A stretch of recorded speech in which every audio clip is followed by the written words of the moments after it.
Hello everybody, it's your old buddy John here. It's the John Thomas Hill Show, and we're talking about NaNoWriMo. National Novel Writing Month, which starts on November 1st, and for those of you who don't know, basically it's like this. You have 30 days to write 50,000 words. Doesn't have to be just one project. You can apply it to several different ones. But ideally, it's to help writers who've been stuck in writer's block and don't have the motivation to write to actually get out there and write. And I've been doing it on and off for, I'd say probably over a dozen years.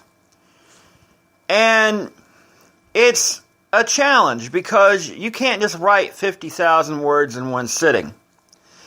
The most I've ever done in one sitting is over 20,000, and that took several hours to do. But the pace is roughly 1,667 words a day, which is roughly, given the amount of words I can write, is roughly 4 to 5 pages, depending on how much I write on a particular page.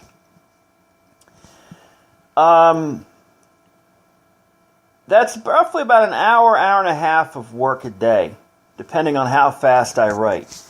And I'm not sure how fast you guys are writing, but I'm a hunt and peck typist. But I'm a very fast hunt and peck typist. I can do pretty fast on a keyboard.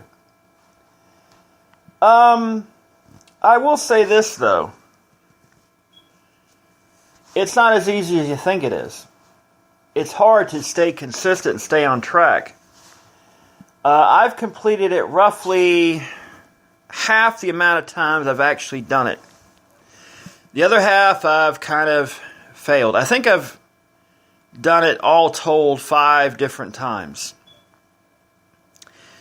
And it's a great thing when you accomplish it because it's awfully hard to write 50,000 words on anything. And once you get that motivation going, it keeps making you want to write even more. So it does help a lot to have that motivation. And some of the motivation that people will have sometimes to write is heartbreak, the loss of a loved one, they write to reduce stress in their lives. Some of it's personal enjoyment. Some of it's just because they love the hobby. Some of it's because they want to make a lot of money. But in the end, I think you have to write what you want to write. Some people write what they want to write because they want to make money. And I understand that, and I don't have a problem with it at all. I have to believe in what I'm writing. I have to fully invest in it. I just can't write something about something that I have no interest in whatsoever. And that's not the easiest thing in the world to do. I have written one full original novel. It took 7 years to do. I've written 2 fan fiction crossover novels way back about a dozen years ago. And those were the prototypes for my full-length novel. And I'm working on 2 other ones right now, plus several other different projects that I've kind of been bantering about for a while now. It's not as easy as you think.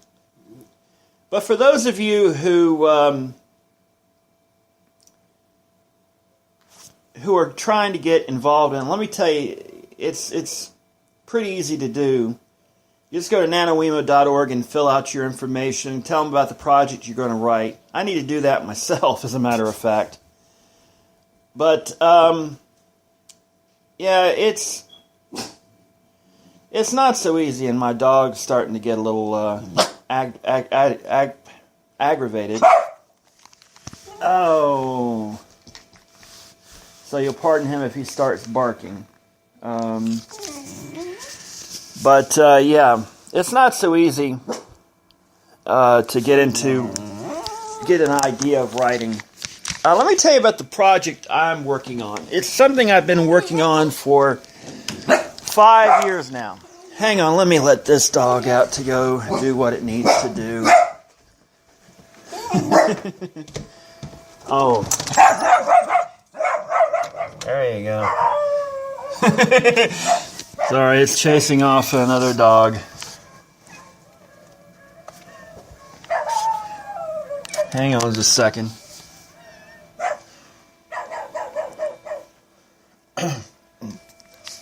Pardon me, folks. We're having a little bit of an incident here. Not really anything major. Just, yeah, there's a little dog. And one of the cats has brought up something that they shouldn't have brought up. I won't mention what it is, but, yeah.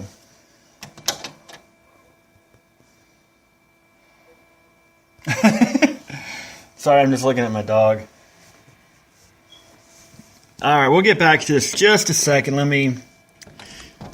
Tucker! Come on.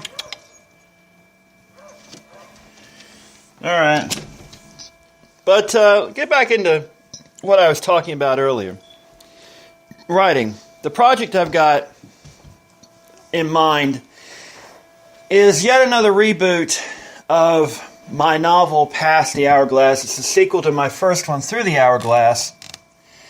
Basically, it's the story of a humble security guard / electronics store sales associate working 2 jobs, trying to make it through, having been through a very, very difficult part of his life. And, yeah, he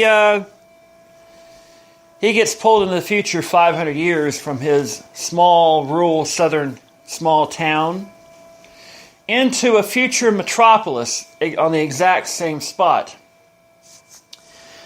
And it becomes a very intense story. The reason that comes about is very complex. Through the Hourglass tells the story of a guy by the name of Jason Bond, who one night during a big-time snowstorm goes into the plant he's working security at for a round at midnight.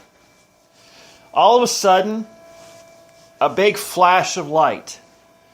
He's pressed in this void, and then all of a sudden that void goes away and he lands on carpet, not concrete. He's no longer inside the plant doing a round. He is in an office, a carpeted office, a well-furnished office of a professor. Thus leads the story into Jason Bond's adventure in a city called Rutherford City. 1 billion people live in this gigantic metropolis that stretches over North and South Carolina and into parts of Virginia, Tennessee, and Georgia, and even has colonies on the ocean bottom. It is a very far-reaching story. The Republic of Carolina is the nation that comes to prominence after the fall of the United States, after a very devastating war that nearly kills out every human being on the planet. I'll let you read the novel to figure out that part. That's actually going to be part of the prequel novel I'm working on. I'm working on a series of novels to basically take the story into the future. It's a big, big, big story, picture, and whatnot. So yeah, it's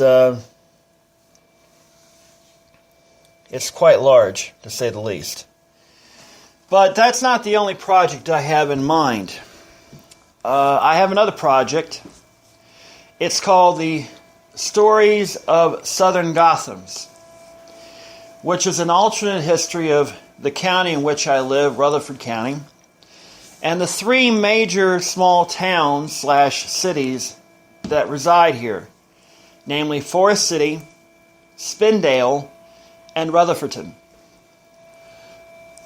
And the story takes place after the Civil War when carpetbaggers come here, like the climate, like the location, and decide they want to turn this area into a major, major, major fortress.